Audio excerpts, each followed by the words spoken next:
and welcome once again to Rajni Sir ki master class. And today in this video, we are going to learn chapter real numbers of class 10. आज की इस class में हम लोग real number के बारे में पढ़ने वाले हैं और रियल नंबर के बारे में बिल्कुल डिटेल से सीखने वाले हैं। आज और कल दो क्लास में इस चैप्टर को हम कंप्लीट करने वाले हैं। मोस्ट प्रोबेबली ट्राई करूंगा कि आज ही ये कंप्लीट हो जाए। फिर अगर आज कंप्लीट नहीं हुआ, अगर वीडियो ज़्यादा बड़ा हुआ तो मैं इसको ट्राई करूंगा कि कल इसको मैं कंप्लीट करूं। तो चूंकि चैप्टर का नाम रियल नंबर है तो रियल नंबर के बारे में समझते हैं। रियल नंबर होता क्या है? तो रियल नंबर आप अभी तक आपने रेशनल नंबर पढ़ा है, फिर आपने इरेशनल नंबर पढ़ा है, क्लास 9th में पढ़ा है। अब क्लास 10th में आ गए तो रियल नंबर क्या है? तो रेशनल और इरेशनल दोनों को कंबाइन कर लो, एक बैग में भर लो दोनों को। रेशनल भी को भर लो, इरेशनल को भी भर लो, यही तो रियल नंबर है ना? तो रियल नंबर में रेशनल भी आ जाता है और इरेशनल भी आता है, और इस दोनों के बारे में हम लोग इस चैप्टर में पढ़ेंगे रियल नंबर में। तो आप तो जैसे हम एग्जांपल लेते हैं कि अब रियल नंबर में क्या क्या आ सकता है, तो हम बोले कि 2 रियल नंबर है, 3 रियल नंबर है, 5/2 रियल नंबर है, -1 रियल नंबर है, -2 रियल नंबर है, -3/2 रियल नंबर है, √5 रियल नंबर है, √7 रियल नंबर है, √11 रियल नंबर है, रूट 2 रियल नंबर है, 3 प्लस √2 रियल नंबर है, √2 प्लस √5 रियल नंबर है। ये सब क्या है? ये सब जो है ये सब रियल नंबर है। रेशनल और इरेशनल दोनों ही नंबर को हम लोग क्या बोलते हैं? रियल नंबर बोलते हैं। रियल नंबर का इसीलिए जरूरत पड़ा क्योंकि रेशनल नंबर के बारे में तो हम जानते हैं, लेकिन इरेशनल नंबर के बारे में जब पढ़ा हमने तो हमने सोचा कि इस दोनों को जब मिला देंगे तो क्या उस नंबर का क्या नाम दिया जाए, तो उस नंबर को नाम दिया गया रियल नंबर नाम दिया गया। फिर आगे जब आप थोड़े सीनियर क्लास में पढ़ते हैं तो वहां पे रूट के अंदर अभी तक जो हमने देखा है, इसमें रूट में अभी तक हमने सारे टर्म जो पॉजिटिव वाले टर्म को देखा है, लेकिन रूट के अंदर जब आप निगेटिव वाले टर्म को पढ़ोगे तो वहां पे हम रियल नंबर का बात नहीं करते हैं।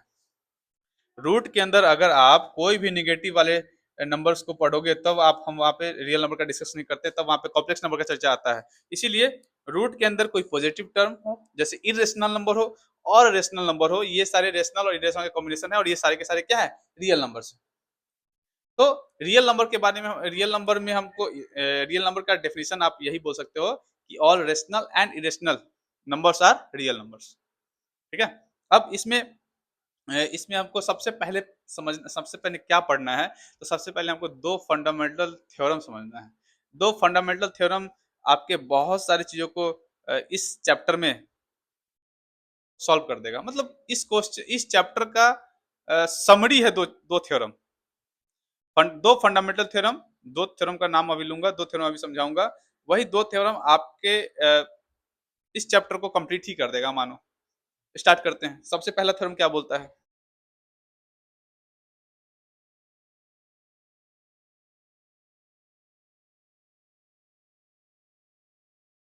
Theorem 1,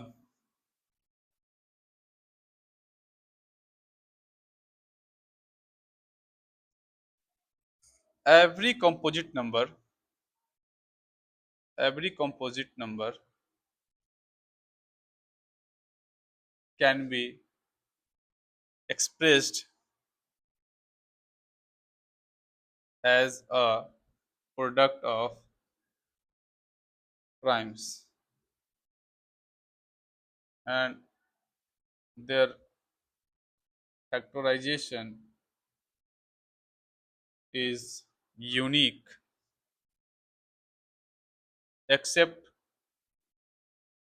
for the order in which prime factors occur.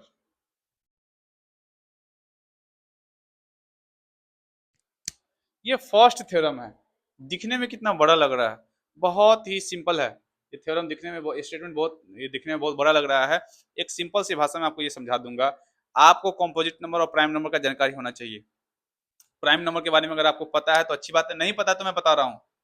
Prime number कोई भी नंबर जिसके केवल दो फैक्टर हो, प्राइम नंबर कहलाते हैं। एग्जाम्पल लेते हैं, जैसे 7, 5।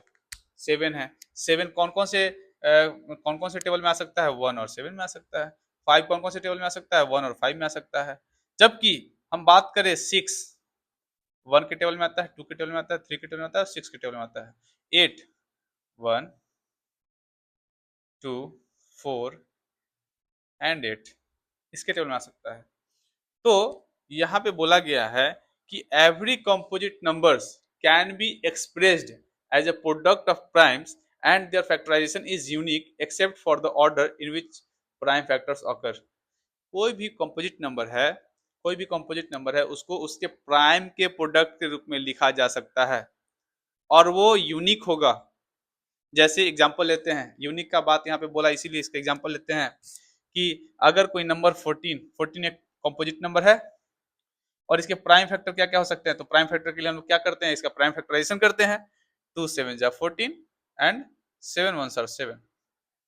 तो 14 को हम क्या लिख सकते हैं, 14 को या तो हम 2 इंटू 7 लिख सकते हैं या 14 को हम 7 इंटू 2 लिख सकते हैं, और इसके अलावा और कोई नंबर नहीं आ सकता है। यही इसके यूनिकनेस को बता रहा है, यही इसकी यूनिकनेस को बता रहा है कि इसके फैक्टराइजेशन जो है वो यूनिक होंगे except for the order in which prime factors occur. इसका प्राइम फैक्टर्स का ऑर्डर जो है वो अल्टर हो सकता है, लेकिन ये नंबर क्या होगा, यूनिक होगा। 2 और 7, 14 का मल्टी 14 को हम 2 और 7 के मल्टीपल से ला सकते हैं।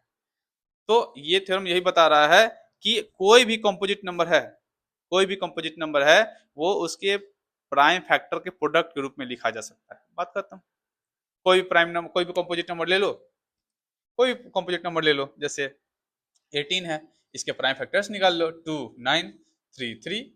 18 को क्या लिख सकते हैं, 2 3 3। बात खत्म।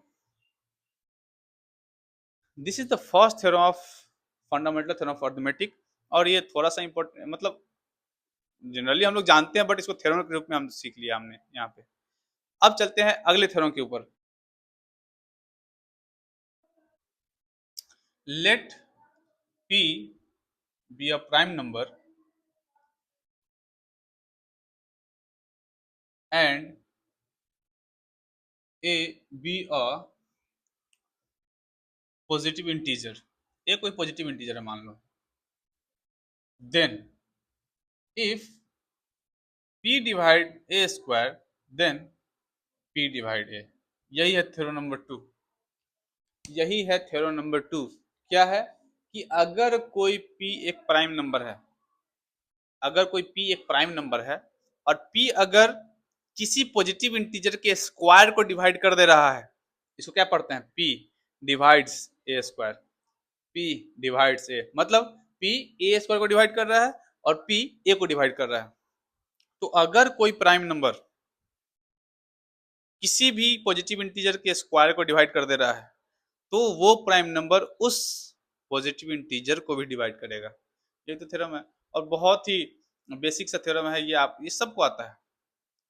ये आप जानते, बस जानते सब, बस इसी को थ्योरम के रूप में लिख दिया गया है। एग्जांपल ले लेते हैं। एग्जांपल है कि अगर लिखा है कहीं पे कोई प्राइम नंबर है, मान लो 5 है। If 5 divides, if 5 divides 5 square then 5 divide 5। If 3 divide 6 का square then 3 divide 6। If 7 divide 7 का स्क्वायर देन 7 डिवाइड 7।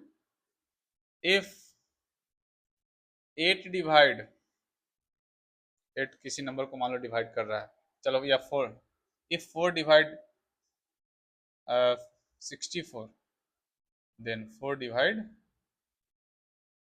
8। मतलब यहाँ पे है 4 डिवाइड 8 का स्क्वायर देन 4 डिवाइड 8। यही वाला बात हो गया। तो ये थ्योरम है और ये बिल्कुल बेसिक सा है, ये आप सभी को आता होगा। चलिए यहाँ तक ये थ्योरम क्लियर है। दो थ्योरम है, यही इंपॉर्टेंट था। पहला थ्योरम क्या है कि कोई भी कंपोजिट नंबर है उसको हम उसके प्राइम फैक्टर के मल्टीपल के प्रोडक्ट के रूप में लिख सकते हैं। और सेकंड थ्योरम क्या था कि कोई भी प्राइम नंबर है, अगर वो किसी पॉजिटिव इंटीजर के स्क्वायर को डिवाइड कर दे रहा है, तो वो उस नंबर को भी डिवाइड कर देगा। यहाँ तक क्लियर है, आगे बढ़ते हैं।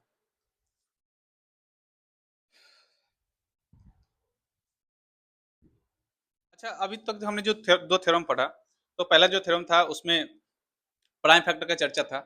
तो किसी भी नंबर को हम किसी भी कंपोजिट नंबर को उसके हम प्राइम फैक्टर के प्रोडक्ट के रूप में लिख सकते हैं। अगर आपको बोला जाए कि बताओ एक्सप्रेस 140 एज एक्सप्रेस, क्वेश्चन है express 140 as a product of primes. तो क्या हम इसको एक्सप्रेस कर सकते हैं? क्या करना है? ये क्वेश्चन देखने में बड़ा लग रहा है, अरे ये क्या इंग्लिश में लिख दिया भाई। कुछ नहीं करना है, इसका प्राइम फैक्टर निकाल लेना है। हिंदी में अगर जाने तो अभाज्य गुणनखंड निकालना है, बहुत इजी है। क्या करना है? 140 लीजिए। पहले क्या करते हैं, प्राइम फैक्टर के पहले डिवाइड कैसे करते हैं? 2 से। 2 को 70 टाइम्स, 2 से 35 टाइम्स, 2 से होगा क्या? नहीं, 5 से 7 टाइम्स। तो 140 को क्या लिख सकते हैं? 2 × 2 × 5 × 7, जो भी है यहाँ पे, इसको यहाँ पे जो भी दिख रहा है उसको मल्टीप्लाई के रूप में लिख दो। अगर यहाँ पे 90 का कोई बोल दे, यही क्वेश्चन में अगर बोले कि 90 का बताओ, 90 का हमने निकाल लिया, निकाल लेंगे। 245, 3 से 15 टाइम्स, 3 से 5 टाइम्स, और लिख दो इसको। 90 को क्या लिख सकते हैं? 2 × 3 × 3 × 5। कोई दिक्कत है? आपको ये देख के क्या लग रहा है? आपको ये देख के क्या लग रहा है? आपने बचपन में पढ़ा था, क्लास 3, 4, 5 में तो पढ़ना था, सॉरी 4 में तो पढ़ना ही था, 5 में भी पढ़ना था, प्राइम फैक्टराइजेशन के रूप में लिखने के लिए। तो आपको तो ये आता ही होगा, अभी आप 10th में आ गए हैं और ये 10th का टॉपिक है। तो यहाँ पे जो हमने ये प्राइम फैक्टर के रूप में इसको दिखाया है, तो जो फंडामेंटल थ्योरम ऑफ अर्थमेटिक अभी हमने पढ़ा, उस पर एक एप्लीकेशन है कि हमको एचसीएफ और एलसीएम फाइंड करना है प्राइम फैक्टराइजेशन निकाल के। Find the HCF and LCM, तो वो अभी हम सीखेंगे बस इसी मेथड से, मतलब प्राइम फैक्टराइजेशन करना है और हमको एचसीएफ और एलसीएम निकालना है। Find HCF and LCM of 90, यही क्वेश्चन रखते हैं, 90 and 140 by prime factorisation method. देखो ये हम लोग बचपन से ही पढ़ते आ रहे हैं, बस इसको हमने थ्योरम का नाम दे दिया और इसी को हमने इंक्लूड कर दिया। तो ये कोई बड़ी चीज है क्या? बहुत ही इजी चीज है। चलो हम निकालते हैं, 90 का प्राइम फैक्टराइजेशन निकालते हैं। 245, 3 से 15, 3 से 5, क्या लिख सकते हैं 90 को? 2 × 3 × 3 × 3 × 5। उसी तरीके से 140 का क्या लिख देंगे? 70, 35, 5 से 7 टाइम्स, क्या लिख सकते हैं 140 को? 2 × 2 × 5 × 7। अब हमको फाइंड क्या करना है? एचसीएफ और एलसीएम निकालना है।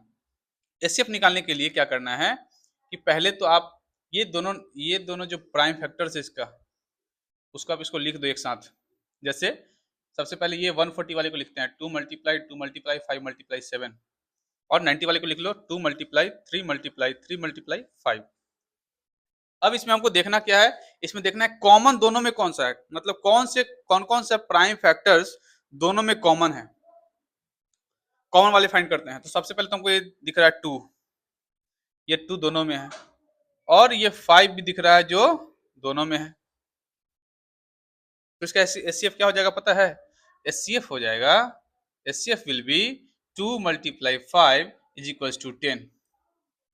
इतना इजी है। क्या करना है? प्राइम फैक्टर निकालो, और प्राइम फैक्टर निकाल के उसमें कॉमन प्राइम फैक्टर्स छांट लो। यही तो करना है। आगे बढ़ते हैं। अब हमको निकालना है एलसीएम। एलसीएम में क्या करना है कि जो कॉमन आया वो तो आया ही, जो कॉमन आया वो तो आया ही, और जो कॉमन नहीं आया उसको भी लिख लेना है। जैसे ये 2 कॉमन है और ये 5 कॉमन है, तो लिख लिया हमने। इसके बाद क्या क्या बच गया? तो एक 2 यहां बच गया, और 3 का स्क्वायर यहां बच गया, और एक 7 यहां बच गया। सबको मल्टीप्लाई कर लो, सबको मल्टीप्लाई कर लो, यही इसका आंसर हो जाएगा। जैसे यहाँ पे हो जाएगा 9, 126 और 260, 1260, इसका क्या हो जाएगा? एलसीएम हो जाएगा। यही है, यही होता है प्राइम फैक्टराइजेशन से हम कोई एलसीएम और एचसीएफ निकाल सकते हैं। जो हमने फंडामेंटल थ्योरम पढ़ा था उस पे, उसकी ये एप्लीकेशंस हैं। ठीक है, एक दो और प्रैक्टिस करते हैं। है कि अभी जैसे तीन तीन टर्म दे दिया, 144, 180 एंड 192। इसका हमको क्या निकालना है, एचसीएफ और एलसीएम निकालना है। चलो तो सबसे पहले सबका क्या कर लेते हैं, प्राइम फैक्टराइज कर लेते हैं। 144 2 से करते हैं 72 टाइम्स, 2 से 36 टाइम्स, 2 से 18 टाइम्स, 2 से 9 टाइम्स, 3 से 3 टाइम्स। क्या हो जाएगा, 144 को कैसे लिख सकते हैं, 144 को लिख सकते हैं 2 multiply 2 multiply 2 multiply 2 multiply 3 multiply 3। इसको शॉर्ट फॉर्म में क्या लिख सकते हैं, 2 to the power 4 multiply 3 to the power 2। हमने एक्सपोनेंट में इसको पढ़ा था कि चार टाइम्स है तो चारों को एक बार लिख सकते हैं एक्सपोनेंट के रूप में। वैसे ही 180 है, 180 को क्या लिख सकते हैं, 2 से 90 टाइम्स, 2 से 45 टाइम्स, 3 से 15 टाइम्स, 3 से 5 टाइम्स, 5 से 1 टाइम्स। मतलब इसको क्या लिख सकते हैं, 180 को लिख सकते हैं 2 मल्टीप्लाई 2 मल्टीप्लाई 3 मल्टीप्लाई 3 मल्टीप्लाई 5। मतलब 2 to the power 2, 3 to the power 2 and 5 to the power 1 and 182।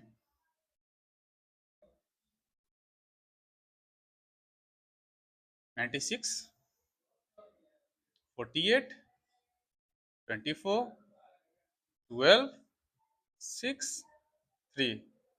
182 को क्या लिख सकते हैं, 2 multiply 2 multiply 2 multiply 2 multiply 2 multiply 2 multiply 3। अच्छा 3 3 6 दिख रहा है ना, दिख रहा है कि नहीं दिख रहा है, चलो दिख रहा है। तो अब हमको निकालना है क्या, इसके एचसीएफ और एलसीएम निकालने हैं। एचसीएफ निकालते हैं सबसे पहले। एचसीएफ कॉमन निकालने का सबसे आसान तरीका है। हमने क्या कर लिया है, इसको अच्छा ही किया कि इसको पावर के रूप में लिख लिया।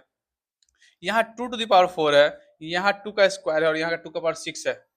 तो तीनों में कॉमन क्या हो जाएगा, जो सबसे कम पावर वाला है ना वही कॉमन हो जाएगा। मतलब यहाँ पे 2 में कौन सा कॉमन हो गया, 2 का स्क्वायर कॉमन हो गया। मतलब एक में 4 था, एक में 2 था और एक में 6 था। तो कॉमन कौन सा हुआ, 2 ही कॉमन हुआ ना तीनों में। जैसे आपको इसको और समझना है और इजी समझना है इसको, तो आप ऐसे देख लो।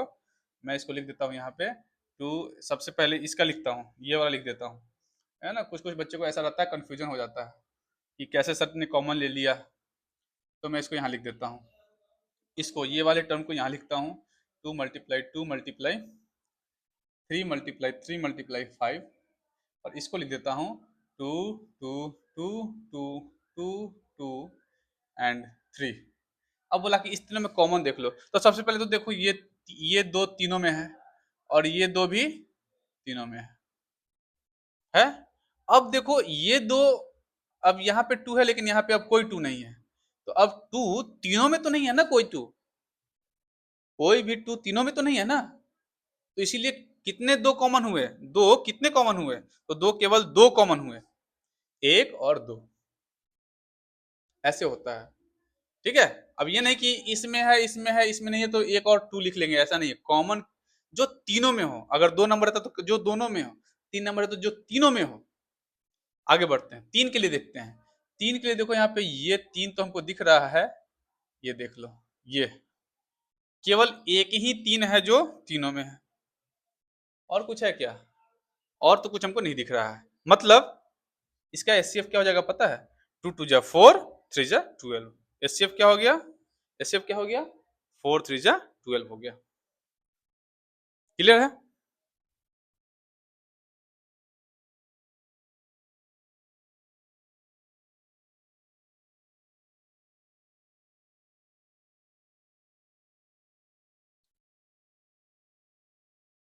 अब बात करते हैं एलसीएम का।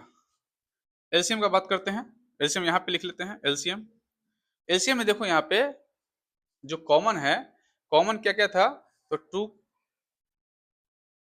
एक्चुअली में वहां पे थोड़ा लाइट दिख रहा है ना, शायद उससे आपको दिख नहीं रहा होगा। फिर से मैं यहाँ लिख देता हूँ 2 multiply 2 multiply 2 multiply 3 multiply 3, 2 multiply 2 multiply 3 multiply 3 multiply 5 and 2 multiply 2 multiply 2 multiply 2 multiply 2 multiply 2 multiply 3। 3 3 6 7।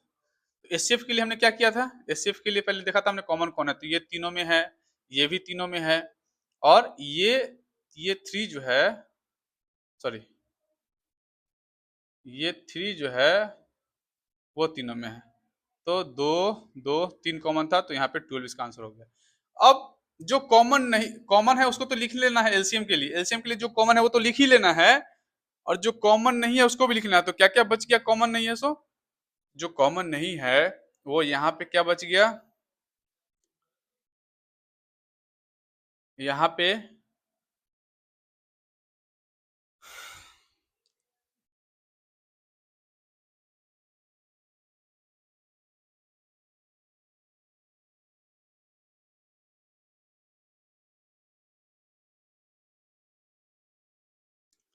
अब यहाँ पे आपको क्या करना है, एलसीएम के लिए एक और चीज ध्यान रखिए कि जो कॉमन था उसको तो हमने लिखा ही।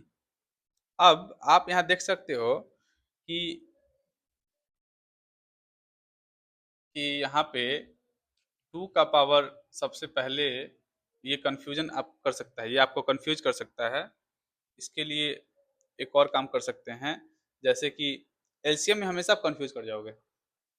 अभी जैसे मैंने बोला ना कि जो कॉमन है उसको लिखना है, जो कॉमन नहीं है उसको भी लिख लेना है, तो आप लोग क्या करोगे कि यहाँ पे जो बच गया टू टू ये लिख लोगे, ये चारों भी लिख लोगे, ऐसा कर लोगे, है ना, ऐसा ही करोगे ना।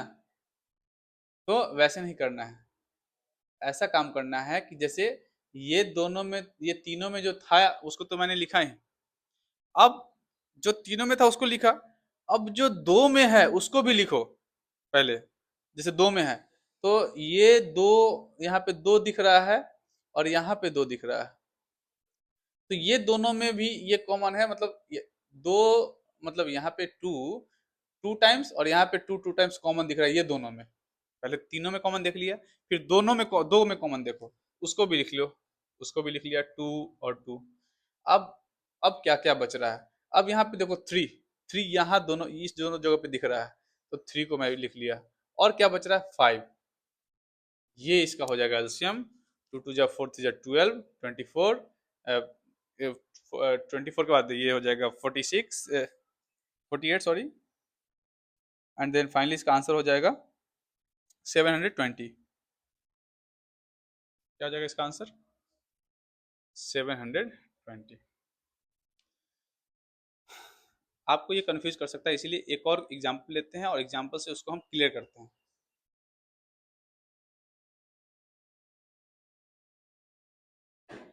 3 नंबर वाला ही लूंगा और उससे हम इसको क्लियर करेंगे।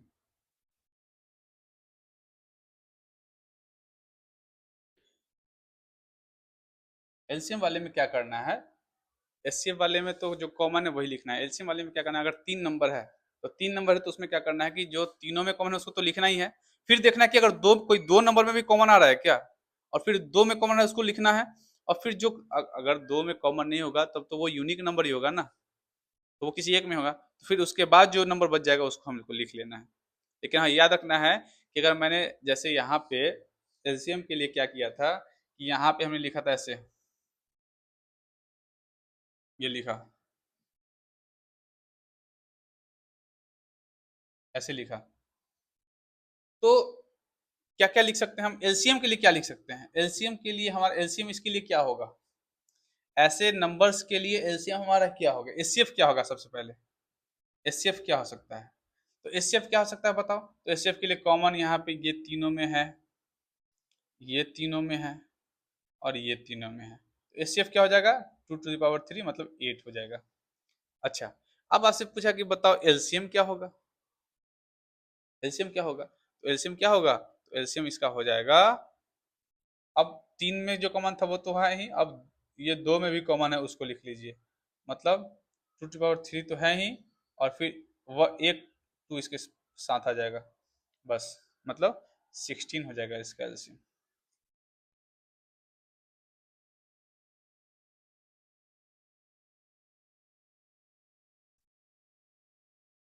नहीं, हाँ ये दोनों में कॉमन तो है ही, और साथ में क्या बच गया, ये टू भी बच गया ना, ये टू भी तो बच गया, तो ये 32 इसका आंसर हो गया,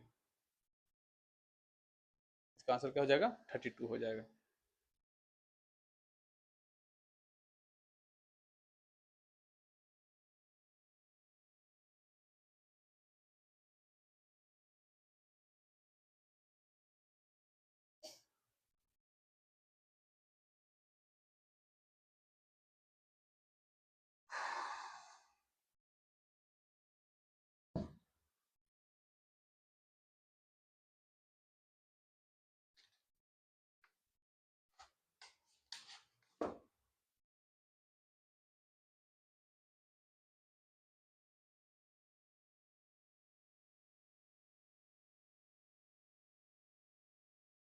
चलिए हम फिर से एचसीएफ और एलसीएम निकालते हैं। एक तो हमने अभी देखा 2 नंबर वाले 2 नंबर वाले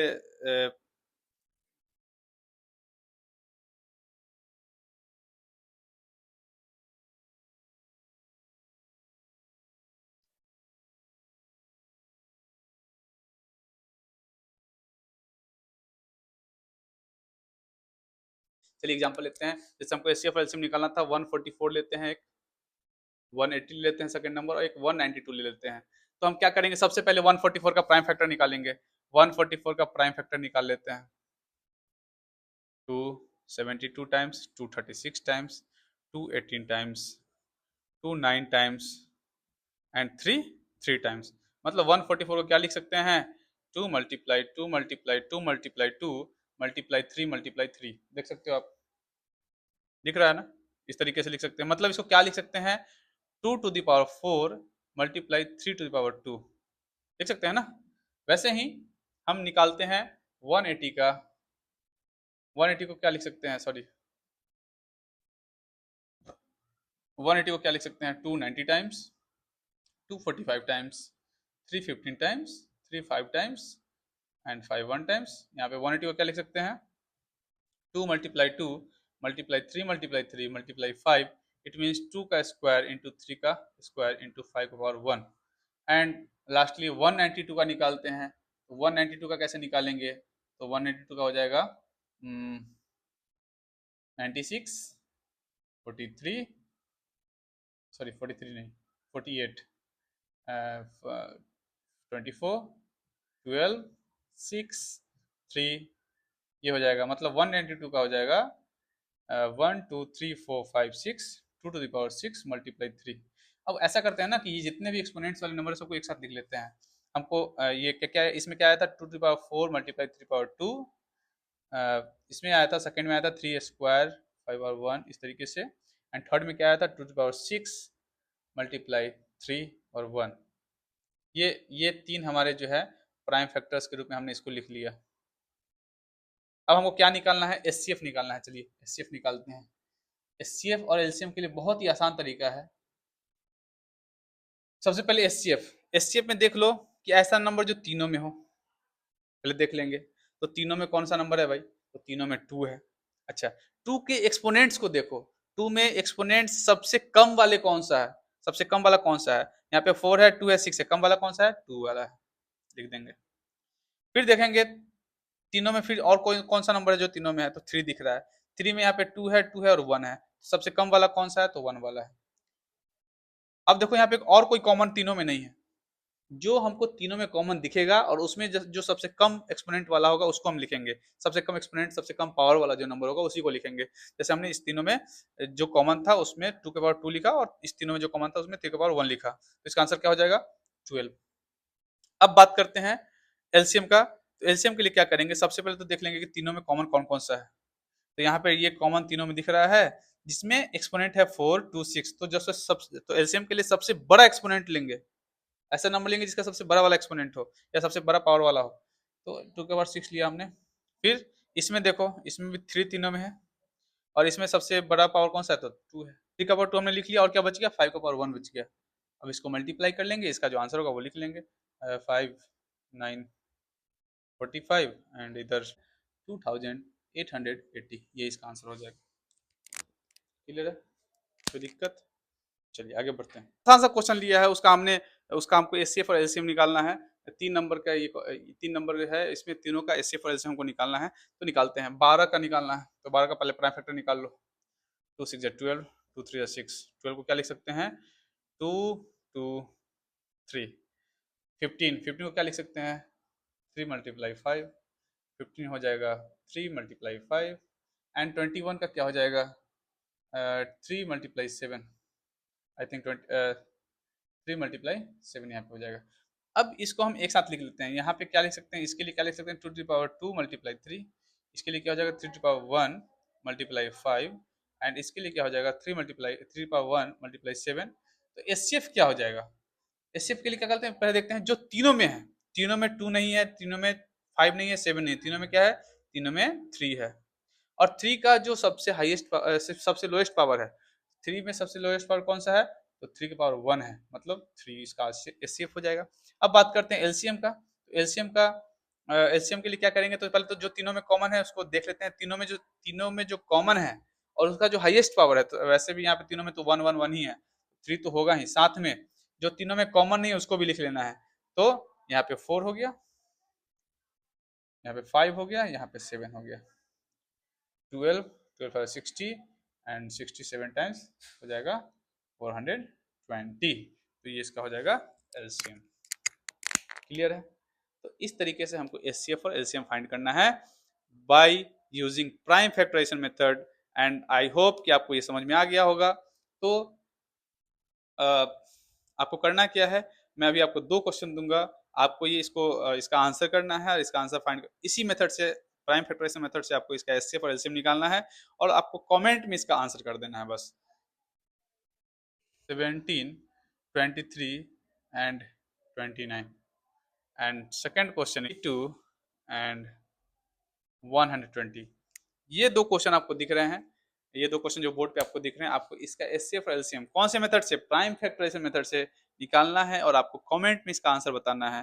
फिर देखते हैं कि आपने सही किया या गलत किया है। तो आज के लिए इतना ही। आज की वीडियो में जो हमने सीखा रियल नंबर के बारे में, रियल नंबर का डेफिनेशन के बारे में सीखा, उसके फंडामेंटल अर्थमेटिक ऑपरेशंस पे जो थ्योरम्स आते हैं उसके बारे में हमने जाना, और उस थ्योरम पे उसके जो एप्लीकेशंस होते हैं उसमें एचसीएफ और एलसीएम फाइंड करना था उसके बारे में सीखा। उसके जो हमने सीखा उसकी जगह पे मैंने आपको दो क्वेश्चंस भी दिया है करने के लिए, आपको उसको कमेंट में उसका आंसर बताना है। और अगर आपको ये वीडियो पसंद आया और अभी तक जो मैंने पढ़ा है अगर आपको समझ में आया, please don't forget to like the video and share with your friends. Thank you for today. Thank you for watching my video.